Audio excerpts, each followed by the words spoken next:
ఎక్కడ చూసిన జ్వరాలు, బలహీనతలు, అప్పులు, సమస్య లేని వారు ఈ లోకంలో ఎవ్వరూ లేరు. ఎందుకు సమస్యలతో ఉన్నామంటే యేసు రెండో రాకడకు ఇది సూచనలు. ప్రైజ్ గాడ్, హల్లెలూయా. ఆ రోజు ఓడను తయారు చేసి 40 రాత్రులు 40 దినాలు వర్షాలు పడుతుంటాయి. మీరు చనిపోకుండా ఉండాలంటే ఆ ఓడలోనికి ప్రవేశించమని ప్రభుల వారి ద్వారా, ప్రవక్త ద్వారా తెలియజేశారు. కానీ వినలేదు, నవ్వారు. వారు ఆఖరి వరకు కూడా గంతులేస్తూ వారు ఎంజాయ్ చేస్తున్నారు. ఆఖరిలో ప్రళయం వచ్చింది. అందరూ, పిల్లలు పెద్దలు అందరూ కూడా వారందరూ చనిపోయారు. కేవలం పడవలో ఉన్నవారు మిగిలారు. ఈ పడవ దేనికి సాదృశ్యం అంటే ఈరోజు క్రీస్తుకు సాదృశ్యం. ఈరోజు క్రీస్తుకు సాదృశ్యం. ఎవరైతే ఆ పడవలో ఉన్నవారు బ్రతికారో, తిరిగి నూతన సృష్టి అయిందో, ఈరోజు క్రీస్తులో పడవకు సాదృశ్యం ఏంటంటే క్రీస్తు.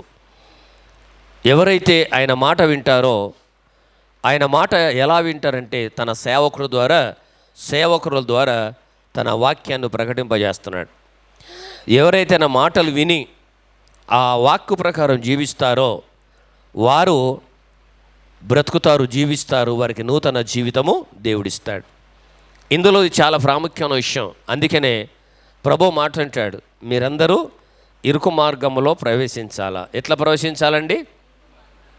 విశాల మార్గం చాలామంది వెళ్తారు, కానీ ఇరుకు మార్గం వచ్చేది చాలా తక్కువ మంది అంటాడు బైబిల్లో. ఎందుకు ఈ మాట అన్నాడంటే, చూడండి, వాక్యానుసారంగా జీవించడం చాలా ఇరుకు కదా, అవునా కదా? మీరే చెప్పండి. నిజమే ఏమండి? ప్రార్థనలకు రావాలి, ప్రార్థన చేసుకోవాలి, ఉపవాసం ఉండాలి, ప్రతి ఆదివారం మందిరానికి రావాలి, ఖచ్చితంగా వాక్యానుసారంగా బ్రతకాలి కదా.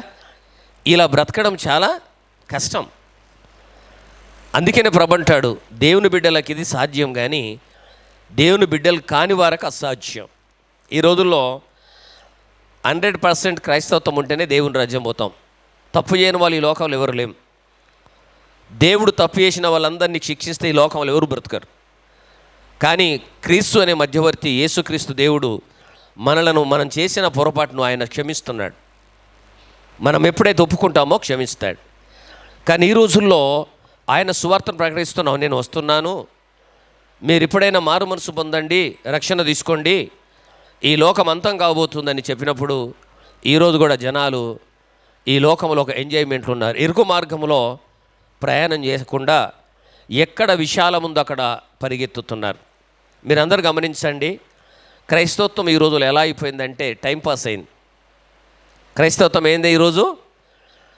ఎంత తొందరగా ఏ మందిరం అయిపోతే ఆ మందిరానికి వెళ్దాం. ప్రైజ్ గాడ్, హల్లెలూయా. నిజం చెప్తున్నాను, మీరు ఎక్కడైనా చూడండి. ఏమండి, ఈ పురుషోత్తం పాస్టర్ గారు సినిమాలు చూడొద్దు అంటాడు, త్రాగొద్దు అంటాడు, సీరియల్ చూడొద్దు అంటాడు. ఏమండి, ప్రతివారం మందిరానికి రమ్మంటాడు, దేవునికి కానుకలు ఇవ్వమంటాడు, దశభాగం ఇవ్వమంటాడు. ఇది నేను చెప్తున్నది బైబిల్ చెప్తున్న విషయం చెప్తున్నాను. బైబిల్ చెప్తున్న విషయాన్ని మీకు బోధిస్తున్నాను తప్ప నా సొంత విషయాలు కావు. ఇదే ఇరుకు మార్గం. మీ విషయాన్ని గుర్తుపెట్టుకోండి. ఈ ఇరుకు మార్గము చాలా ప్రాముఖ్యమైనది. నువ్వు ఇరుకు మార్గంలో ఇప్పుడు నడుస్తే దేవుడు రాకడకు విశాల మార్గం అవుతుంది. ఇప్పుడు నువ్వు దేవుని మార్గం కాదని విశాల మార్గం నడిస్తే రాబోయే రోజుల్లో అది ఇరుకు మార్గం అవుతుంది. ఆ ఇరుకు మార్గమే నరకం. జరగబోయే ఆఖరిలో మనం చూసే విశాల మార్గమే పరలోక రాజ్యం. ప్రైజ్ గాడ్, హల్లెలూయా. సరే, మనందరం ఏదో ఒక సమస్యతో ఉన్నామా లేమా? నేను కూడా ఉన్నాను. ఉన్నోళ్ళు చేతులు లేపండి. నేను కూడా ఉన్నా. నిజం చెప్తున్నాను. కొన్ని ప్రాబ్లమ్స్ ఎట్లా ఎదుర్కొంటున్నామంటే ఆ దేవుడు అది అయిపోయిన తర్వాత మీకు నేను చెప్తాం. ఆ పరిస్థితిలో మేము కూడా ఉన్నాం, కానీ నవ్వుతూ మీకు వాక్యం చెప్తాం, నవ్వుతూ మీతో ఉంటాం. ఆ బాధను మేము లోపల అనుభవిస్తూ కూడా. Praise God, hallelujah. ఇక్కడ ఒక విషయాన్ని పౌలు గారు చక్కగా ఒక మాట చెప్పాడు. కొలస్సీ సంఘానికి, ఆ సంఘానికి ఒక పత్రిక రాస్తూ మరి ఇక్కడ చెప్తున్నాడు. కొలస్సీ రాసిన పత్రిక కొలసీకు పత్రిక రాస్తున్నాడు. ఈ ఈ మాటలన్నీ కూడా వాక్యమే దేవుడు, దేవుడే వాక్యం. అపోస్తలుడైన పౌలు కొలసీ రాసిన పత్రిక 4వ అధ్యాయము 2వ వచనాన్ని మూలవాక్యంగా చూద్దాం. ప్రార్థనయందు నిలకడగా ఉండి. Praise the God. హల్లెలూయా. గట్టి చేతులే చెప్పండి ఒకసారి. హల్లెలూయా. పౌలు గారు ఇక్కడ చెప్తున్న విషయం ఏంటంటే ప్రార్థన యందు నిలకడగా ఉండాలి. దేంట్లో నిలకడగా ఉండాలమ్మా? ప్రార్థనలో నీవు ఎప్పుడైతే నిలకడగా ఉంటావో, ఈ నిలకడ అంటే అర్థం ఏంటి? స్థిరత్వము కలిగి నీ జీవితంలో ఎన్ని సంపాదించినా, పేరు సంపాదించినా, ఏమి సంపాదించినా, ఒకటి మాత్రము ఖచ్చితంగా ప్రపంచంలో జరుగుతుంది, దాన్ని ఎవ్వరూ ఆపలేరు. అదేంటో తెలుసా? దేవుని యొక్క పిలుపు అందుకొని వెళ్ళవలసింది. నువ్వు వెళ్ళేటప్పుడు నీ వెంబట ఏమీ రాదు, కానీ క్రైస్తవ సమాజంలో ప్రభుని నమ్ముకొని నువ్వు ఎప్పుడైతే మరణం పట్టుకుని నమ్మకంగా ఉండి ప్రభుని నిరీస్తావో, ఒక విషయాన్ని మీరు గమనించాలని నేను మనవి చేస్తున్నాను. నీవు ఎప్పుడైతే ప్రభులో నిరీస్తావో నీ దగ్గరికి ఎవరు వస్తారో తెలుసా? దేవదూతలు వస్తారు. దేవదూతలు వచ్చి దేవుడిచ్చిన ఆత్మను నిన్ను తీసుకొని తన సన్నిధిలోకి వెళ్ళిపోతారు. ప్రియ సంగమా, ఈ వాక్యం వింటున్న మీ అందరికీ నేను మనవి చేస్తున్నాను. ఇప్పుడు నేను ప్రార్థన చేస్తున్నాను, ఉపవాస ప్రార్థన చేస్తున్నాను, కన్నీటి ప్రార్థన చేస్తున్నాను. నేను కూడా సమస్యలతో ఉన్నాను. మీ అందరికి తెలిసిన విషయమే. పెదవా విషయంలో కన్నీటితో ప్రార్థన చేస్తున్నాం.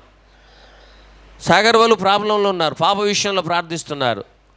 33 జిల్లాలో సేవకులు ప్రార్థిస్తున్నారు, మన సంఘస్థులు ప్రార్థిస్తున్నారు, మేము ప్రార్థిస్తున్నాం. ఈరోజు బాబుగుడు ప్రశ్నిస్తున్నాడు, సంఘం ప్రార్థిస్తుంది, మీరందరూ ప్రార్థిస్తున్నారు, వై ఈ శోధన ఎందుకు? ఏం చెప్తున్నామో తెలుసా? దేవుడు మేలు చేస్తాడు నాన్న అని చెప్తున్నాడు. Praise the God. హల్లెలూయా. ఇక్కడ కాదు ఉండేది, కాని దేశం USA. అక్కడ పరిస్థితులన్నీ మారుతున్నాయి.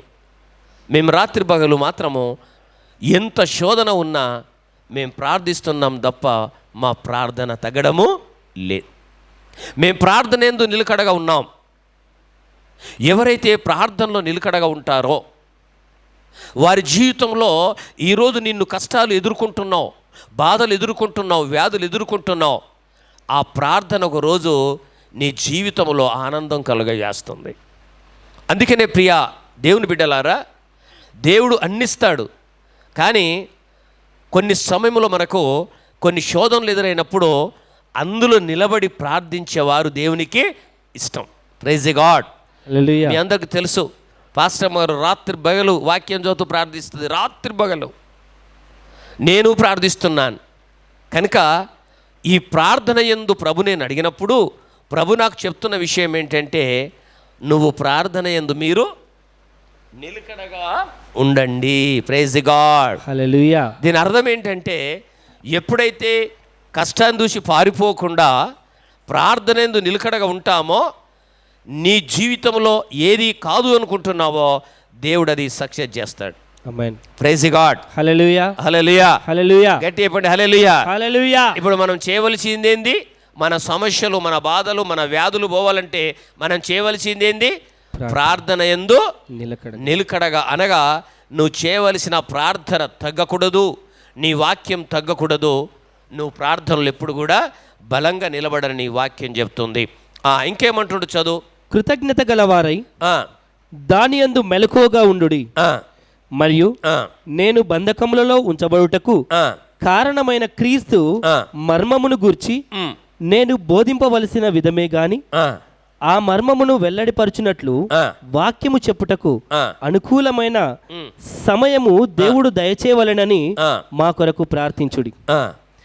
సమయము పోనీయక. ఇక్కడ ఒక మొదటి విషయము, ప్రార్థన యందు నిలకడగా ఉండాలి. రెండో విషయాన్ని ఏం చెప్తున్నాడు? సమయమును పోనీయక సద్వినియోగము చేసుకొనుచు సంగమునకు వెలుపటి వారి ఎడల జ్ఞానము కలిగి నడుచుకొనుడి. ప్రతి మనుషునికి ఎలాగూ ప్రత్యుత్తరం ఇవ్వలేనో అది మీరు తెలుసుకొనుటకై మీ సంభాషణ ఉప్పు వేసినట్టు ఎల్లప్పుడూ రుచిగలదిగాను కృపాసహితముగాను ఉండనీయుడి. ఇక్కడ పౌలు గారు చెప్తున్న విషయం 3 విషయాలు చెప్తున్నాడు. ఒకటి, మీరు ప్రార్థన యందు నిలకడగా ఉండాలి. రెండవది, కృతజ్ఞత కలిగి జీవించాలి. మూడవది, సమయాన్ని పోనీయక. ఈ సమయం మన చేతులు లేదు, దేవుని చేతులు ఉంది. ఈరోజు రేపు నేను ప్రార్థన చేసుకుంటానని అనుకుంటుండొచ్చు. రేపటి వరకు నీ ఉంటావో ఉండవో తెలియదు. నేను మళ్ళీ చెప్తున్నాను, మొదటిది ప్రార్థన యందు నిలకడగా ఉండండి. రెండవది కృతజ్ఞత కలిగి ఉండండి. మూడవది సమయాన్ని పోనీయకండి. 24 గంటలు నీకు ప్రవహిస్తున్నాడు. నిన్ను కాపాడేవాడు కొనుకక నిద్రపోక. మరి నువ్వు ఎంత సమయం మనం వ్యర్థం చేస్తున్నాం, ఎంత సమయం మనం దేవుని దగ్గర గడుపుతున్నాం? ప్రియ దేవుని బిడ్డలారా, ఒకసారి మీరు ఆలోచించాలని నేను ప్రభునాన్న మనవి చేస్తుంటున్నాను. మూడవది, ఇక్కడ ఉప్పు అనే మాట అన్నాడు. ఇతరులతో ఎలా మాట్లాడాలో నేర్చుకోమన్నాడు. రెండవది, ఉప్పు అనగా మీకు అందరికీ తెలుసు, ఎలాంటి వంటకాలు చేసినా ఉప్పు లేకపోతే ఆ వంటకం రుచిగా ఉండదు. ఉప్పు ఎక్కువైనా దాని పనికిరాదు, తక్కువైనా కూడా పనికిరాదు. అందుకనే క్రైస్తవ జీవితంలో ఒక 4 దశలుగా విభజించాడు. నిలకడగా ఉండు, కృతజ్ఞత కలిగి ఉండు, సమయాన్ని పోనీయకు, ఇతరులతో మాట్లాడే ముందు నీ సంభాషణ జాగ్రత్తగా ఉండాలి. తర్వాత ఉప్పు ఏ విధంగా అది చాలా అవసరమో, ఎక్కువైతే అవసరం లేకుండా అవుతుంది. కనుక దేవుని బిడ్డలారా, మన జీవితం కూడా మరి ఉప్పులాగా, అనగా నీవు ఏ విధంగా జాగ్రత్తగా ఉండాలని క్రైస్తవ జీవితానికి దేవుడు తెలియజేస్తున్నాడు. ఎందుకంటే క్రీస్తు రాకడకు పరిస్థితులు మారిపోతున్నాయి, సమయాలు మారిపోతున్నాయి, యుద్ధాలు మనం చూస్తున్నాం, ఈ భూకంపాలు చూస్తున్నాం, ఈ మరణాలు చూస్తున్నాం. ప్రియ దేవుని బిడ్డలారా, క్రైస్తవత్వం అంటే ఒక నిర్వచనం బ్యాలెన్స్గా ఉండాలన్నమాట. బ్యాలెన్స్గా ఉండాలి. ఎలా అంటే నువ్వు ఇటు ఇక్కడ, ఇది 2 అంచుల ఖడ్గం లాంటిది దేవుని వాక్యం. ఏ వైపున నువ్వు పడ్డా ఆ ఖడ్గంతో హతమైతో జాగ్రత్త. కనుక ప్రభు చెప్తున్నాడు ఇక్కడ, ఈ ఉప్పు ప్రపంచంలో అవసరం, దాని ద్వారా లాభం ఉంది, దాని ద్వారా నష్టం ఉంది. ఈరోజు నీ జీవితంలో నిన్ను ఒక ఉప్పుగా దేవుడు పోలుస్తున్నాడు. నీవు సరైన స్థితిలో ఉండు, నువ్వు ఇరుకు మార్గంలో నడు. నీ జీవితంలో ప్రార్థన ఉండాలా. నీ జీవితంలో ప్రార్థన ఉంటే ఎలాంటి సమస్య అయినా అది ఈరోజు కాకుండా రేపు దేవుడు విజయం ఇస్తాడు. నేను నమ్ముతున్నాను. నా కొడుకు శోధన ఎదుర్కొంటున్నాడు, కానీ ఒకరోజు వాడి నోటిలో నుండి వాడే చెప్తాడు, డాడీ మీరు చేసిన సంఘం చేసిన ప్రార్థన, మీరు చేసిన ప్రార్థనకు ఈరోజు నేను చక్కగా ఆనందంగా ఉన్నానని వాడి నోటి నుంచి చెప్తాడు. ప్రైజ్ గాడ్, హల్లెలూయా హల్లెలూయా. ఆ సమయం కొరకు మనం ఎదురు చూడాలి. కానీ దానికి ముందు నువ్వు చేయవలసిందేంటి? ప్రార్థన యందు నిలకడగా ఉండమని చాలా ప్రాముఖ్యమైన విషయమని ప్రభు మనతో చెప్తున్నాడు. దేవుని నామానికి మహిమ కలుగును గాక. హల్లెలూయా hallelujah hallelujah hallelujah hallelujah hallelujah hallelujah హల్లెలూయా. చూడండి, ఒక మాట అంటాడు ఇక్కడ, ప్రార్థన యందు ఎవరైతే నిలకడగా ఉంటారో వారికి దేవుడు ఈరోజు ఒక ప్రామిస్ చేస్తున్నాడు. మత్తయి సువార్త 7:7 చూడండి ఒకసారి. మత్తయి సువార్త 7వ అధ్యాయము 7వ వచనం మీరు చూడండి ఒకసారి. అడుగుడి మీకు ఇయ్యబడును. ఎప్పుడు ఎలా అడగాల? ప్రార్థనలో. ప్రైజ్ గాడ్, హల్లెలూయా. అడుగుడి మీకు ఇవ్వబడును, వెతకుడి మీకు దొరుకును, తట్టుడి మీకు తీయబడును, అడుగు ప్రతి వాడును పొందును, వెతుకువానికి దొరుకును, తట్టువానికి తీయబడును. ప్రైజ్ గాడ్, హల్లెలూయా. ఎక్కడైనా నేను ఇవ్వనన్న పదం ఉందా? లేదు. దీనికి ప్రధాన కారణం ఏంటంటే నీవు అడగడం నేర్చుకోండి. అడిగే ముందు దేవుణ్ణి, ఒక వ్యక్తిని మనం అడుగుతాం, అన్నా ఇది కావాలని, అమ్మా ఇది కావాలని. కానీ ప్రభు ఎలా అడుగుమంటుండంటే ప్రార్థన పూర్వకంగా. నీ సమయము దేవుని దగ్గర ఉంచి నీ మోకాళ్ళు వంచి ఏమండి నువ్వు దేవుని దగ్గర అడుగు. ఏమన్నాడు ఇక్కడ? నువ్వు నిలకడ ఉండి ప్రార్థన చేస్తే నన్ను అడుగు. ప్రైజ్ గాడ్, హల్లెలూయా. నేను ఇస్తా. అడుగుడు మీకు ఇవ్వబడును, తట్టుడు మీకు తీయబడును, వెతుకుడి మీకు దొరుకును. అడుగు ప్రతివానికి ఇవ్వబడును అన్నాడు. చప్పట్లు కొట్టండి. హల్లెలూయా, హల్లెలూయా. అడుగు ప్రతివానికి, ఏమండి అడుగు ప్రతివానికి ఇస్తానంటున్నాడు. మనం ఏం చేస్తామంటే ఆలస్యం అయిందనుకోండి, మన ప్రార్థన తగ్గిపోతుంది, మన విశ్వాసంలో పడిపోతాం. నేను చెప్తున్నాను, మాకున్న శోధన మీకు ఎవరికి లేదు ఇప్పుడు. నిజం చెప్తున్నాను, భయంకరమైన శోధన ఎదుర్కొంటున్నాం మేము, కానీ మేము నవ్వుతూ మీకు కనబడుతున్నాం. ఎందుకు? వాక్యమును బట్టి మేము సంతోషిస్తున్నాం. ఇయ్యేలా కాకపోతే రేపు కంపల్సరిగా మాకు ఇస్తాడు. ఇవ్వడు అనే పదము బైబిల్లో లేదు, మన హృదయంలో ఉండడానికి వీలు లేదు. అందుకనే ఇది చాలా కష్టం. మేము నిన్న వాక్యం చదువుతున్నాం పాస్టర్ అమ్మ, మేము యెహోషువ గ్రంథాన్ని చదువుతున్నప్పుడు ఆశ్చర్యపోయినాం. మేము మోషే కాలం ముగించింది, మోషే యెహోషువకు బాధ్యత అప్పచెప్పాడు. యెహోషువ ఎన్ని యుద్ధాలు చేస్తున్నాడు, యుద్ధం చేస్తున్నది దేవుడే. ఆ వాక్యమంతా మేము ధ్యానిస్తున్నప్పుడు, జకయ్య వాక్యమంతా ధ్యానిస్తున్నప్పుడు యెహోషువతో చెప్తున్నాడు దేవుడు, నువ్వు నడు, ప్రతి యుద్ధములో నేను జయింపజేస్తా. మనం నడుస్తున్నాం. ఈరోజు నీ దైవ సేవకుడు వాక్యం బోధిస్తున్నాడు, దైవ సేవకుడు కాదు, నాలో ఉండి దేవుడు మీకు వాక్యం చెప్తున్నాడు. ప్రైజ్ గాడ్, హల్లెలూయా, హల్లెలూయా. జాగ్రత్తగా వినండి. యెహోషువ పలాని ప్రాంతానికి వెళ్ళమని వెళ్తున్నాడు దేవుడు మన స్థలానికి వెళ్తున్నాడు, రాజ్యాలను జయిస్తున్నాడు, పట్టణాలను జయిస్తున్నాడు, బంగారం వెండి సర్వం ఇస్తున్నాడు. ప్రైజ్ గాడ్, హల్లెలూయా. ఒకసారి దేవుని పర్మిషన్ లేకుండా పరిగెత్తుతారు. ఎక్కడైతే జయం పొందాలో అక్కడ అపజయం పొంది పరిగెత్తుకొని వచ్చారు. అప్పుడు దేవుని దగ్గర ప్రార్థించినప్పుడు, నా పర్మిషన్ లేకుండా మీరు వెళ్ళారు కనుక ఇప్పుడు మీరు వెళ్ళండి అని రాజ్యాలను జయించారు. ప్రియ సంగమా, వితౌట్ ప్రేయర్, ప్రార్థన లేకుండా నువ్వు ఏ పని మొదలుపెట్టినా, నువ్వు ఎక్కడ పరిగెత్తినా, నువ్వు ఏమి చేసినా నీ జీవితంలో అపజయము తప్ప జయము ఎప్పటికీ రాదు. ప్రైజ్ గాడ్, హల్లెలూయా. ఇది మీరు రాసి పెట్టుకోండి. మీకు తెలిసిన ప్రార్థన చెయ్యండి. తెలిసిన ప్రార్థన అంటే, ఒక బ్రదర్ లేచి అన్నాడట, సార్ నేను దినానికి 3 సార్లు ప్రార్థన చేసుకుంటాను అన్నాడట. అప్పుడు ఆ పాస్టర్ గారు అన్నాడు, సంతోషపడ్డాడు కదా, సంతోషపడ్డాడు. నానా ఏ సమయంలో చెప్పంటే, ఉదయం అన్నం తింటప్పుడు, మధ్యాహ్నం అన్నం తింటప్పుడు, రాత్రి అన్నం తిన్నప్పుడు చెప్పిండట. ప్రైజ్లా. ఇంకొకటి చెప్పలేడు, టిఫిన్ చేసేటప్పుడు అని.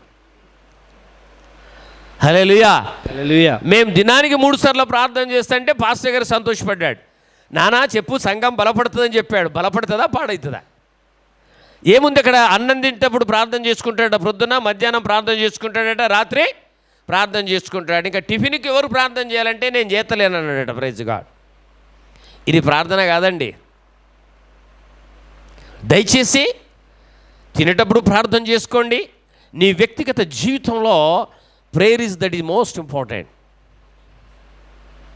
నీ వ్యక్తిగత జీవితంలో ప్రార్థన అంటే ఏంటంటే దేవునితో మాట్లాడడం. మీకు ఒక నిర్వచనం చెప్తాను.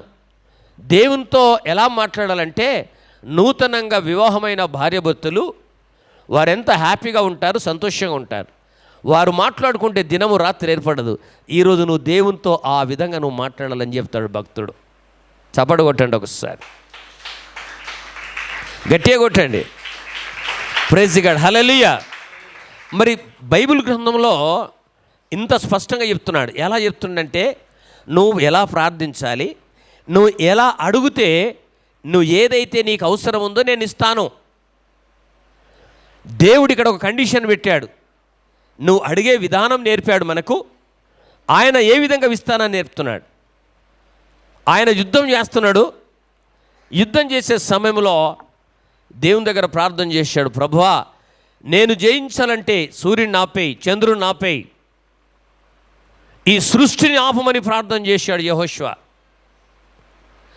యెహోషువ కూడా మనలాంటి స్వభావం గల మనిషే. ఏలియా కూడా మనలాంటి స్వభావం గల మనిషే. ఆయన విశ్వాసంతో ప్రార్థించాడు. 3.5 సంవత్సరాలు వర్షం ఆగింది, మళ్ళీ కురిసింది.